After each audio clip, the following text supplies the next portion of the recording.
Nearly a year since the Marshall Fire decimated communities in Superior, Louisville, and Boulder County. We still don't know what sparked the fire that destroyed more than 1,000 homes. It changed how we think about wildfires in Colorado. Now, there are many theories about how the fire might have started. Now, an attorney suing Xcel Energy on behalf of dozens of fire victims says he wants to examine the power lines that came down that day.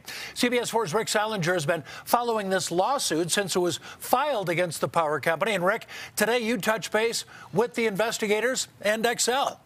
Well, Jim, a Boulder County District Court judge recently ruled that the lawsuit can proceed. A discovery process will begin, and the lawyer who filed the lawsuit wants to see what he believes could be a key piece of evidence: the utility lines that came down in the ferocious wind. What the Marshall Fire destroyed is not in dispute. How it began is still the unanswered question. Downed power lines were quickly blamed, but then retracted by the Sheriff's Department. Nevertheless, attorney James Avery filed a lawsuit against Xcel Energy, claiming they believed the fire was started by the lines. We have our own investigators, and they have their own opinion of cause. Video from that day taken by Edward Harold showed utility lines arcing in the high winds. It's like there's smoke, there's fire.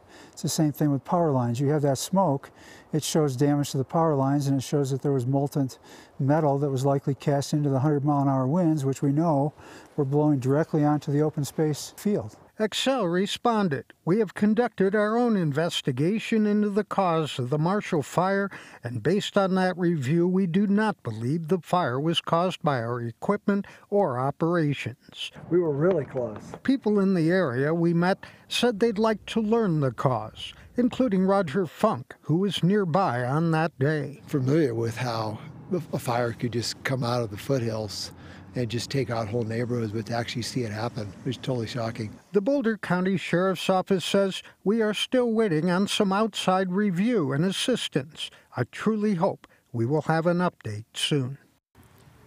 Other possible sites of the fire ignition being examined have included a property of a religious group, which had no comment to us today, and also an old underground coal mine fire.